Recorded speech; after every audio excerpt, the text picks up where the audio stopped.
Hi everyone, my name is Debbie Bush, coming to you from the Children and Teens Office of the Comstock Public Library. Today I'd like to share some stories with you. I have some stories and some finger plays, and I hope you enjoy them. The first story we have for today is Bear Says Thanks. This book is written by Karma Wilson and brought to us by Simon & Schuster. All alone in his cave, Bear listened to the wind. He is bored, and he misses his friends. I could make a big dinner, a feast I could share. But he looks through his cupboard, and the cupboard is bare.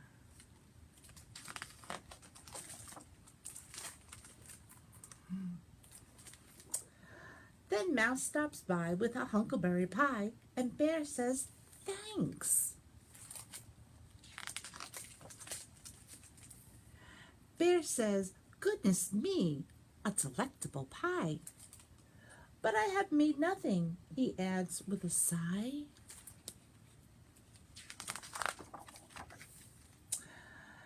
Then they hear, "Hi-ho!" and they both see Hare with a big batch of muffins at the door of the lair. Hare hurries in from the cold, rushing wind, and the bear says, "Thanks." "Of course," says Hare. Then he points to the door. "Here comes Badger. He's got even more." "Brr," says Badger as he tromps inside. He sets down his pole and he smiles real wide. "I'm back from a stroll at the old fishing hole," and the bear says, "Thanks."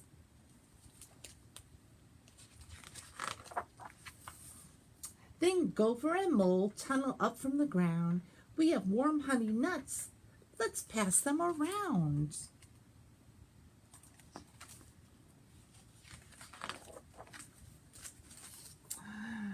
There's a flap and a flitter and a fury in the den, when in flutters Owl with Raven and Wren.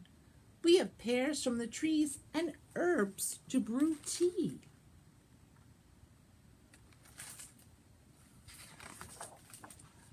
And Bear says, "Wait."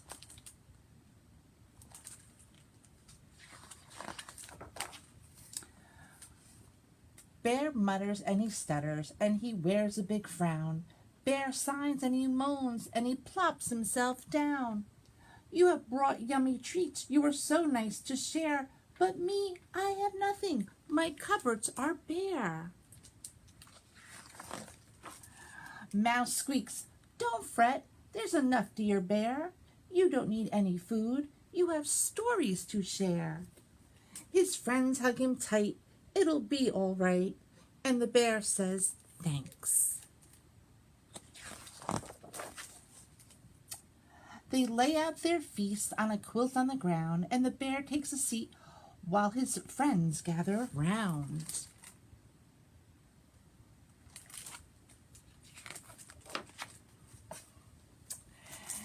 In the cave, in the woods, in the warm, bright lair, their friends feel grateful for their good friend Bear.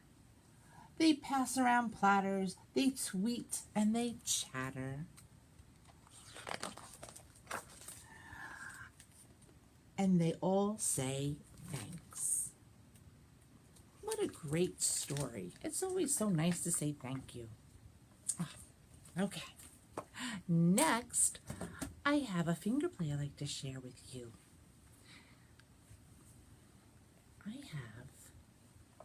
I have 5 little turkeys. Can you see them? 1, 2, 3, 4, 5. And I'm going to do a little finger play with them, and it goes like this. 5 little turkeys standing by the barn door. 1 waddles away, and then there are 4. 4 little turkeys out under the tree. One waddles away, and then there are three. Three little turkeys with nothing to do. One waddles away, and then there are two. Two little turkeys in the noonday sun. One waddles away, and then there's one. One little turkey better run away. Soon will come Thanksgiving Day. Yay! Very good. Okay, boys and girls, my next story for today is called Falling for Rapunzel by Leah Wilcox, brought to us by C.P. Putnam and Sons. Now, this story is a bit funny. You got to really listen to the words because you'll start laughing. It's very funny. Okay. Falling for Rapunzel. Once upon a bad hair day, a prince rode upon Rapunzel's way. From up above he heard her whine, upset her hair had lost its shine. He thought he heard her crying with a plea, and sailed forth to set her free. Alas, she was too far away to quite make out what he would say. Rapunzel, Rapunzel, throw down your hair. She thought he said, your underwear. No, Rapunzel, your curly locks. Rapunzel threw down her dirty socks. Please, love, just your silky tresses. She thought he asked for silky dresses. In lace and frills up to his head, the prince's cheeks were blushing red. Rapunzel, do you have a rope? Rapunzel dropped down a cantaloupe. It burst in pieces on his head. Oh, bad catch, Rapunzel said. Perhaps, he sighed, this is a test. And bound by love, he did not rest. Okay, Rapunzel, how about twine? Twine. She heaved out her blue ribbon swine. By now the prince was feeling hammered, not to mention less enamored. He growled up, do you have a ladder? Rapunzel tossed out pancake batter. It covered him from head to toe. She yelled, it's better cooked, you know.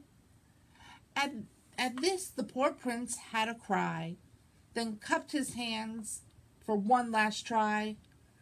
Rapunzel, Rapunzel, let down your braid. Confused, Rapunzel pushed out her maid. The maid fell squarely on the prince. Quite pleased with the coincidence, she nimbly jumped up off his lap and soon revived the flattened chap. Then smiling said, for what it's worth, you'll find I'm really down to earth. His young heart thrilled. He gave a hoot. For what was more, the maid was cute.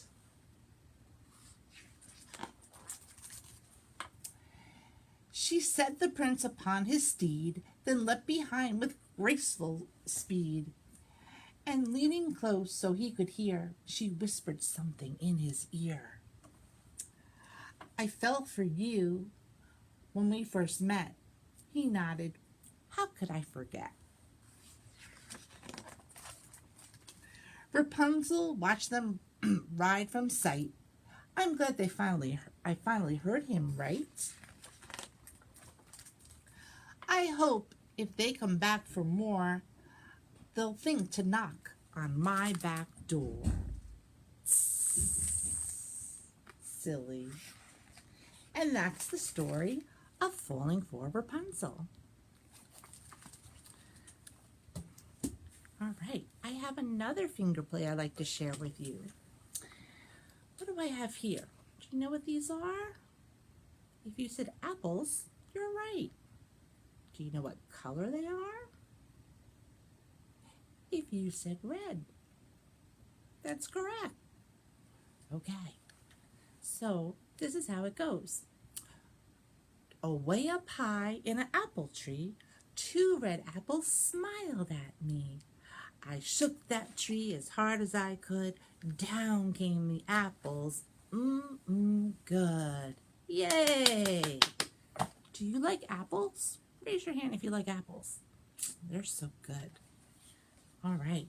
I have one more story for you boys and girls, and it is called Dear Zoo, and it's a pop-up book.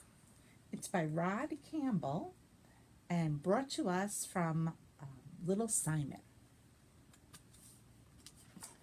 All right, so I need your help, okay? I'm going to flip down the flaps, and you have to say what animal is behind there, okay? Here we go. I wrote to the zoo to send me a pet. They sent me a... What is that? Can you see what that is? An elephant. Good job. He was too big. I sent him back. So they sent me a... This is fragile. What did they send? What is this? Can you see that? What is that? With that big, long neck. Giraffe? Right.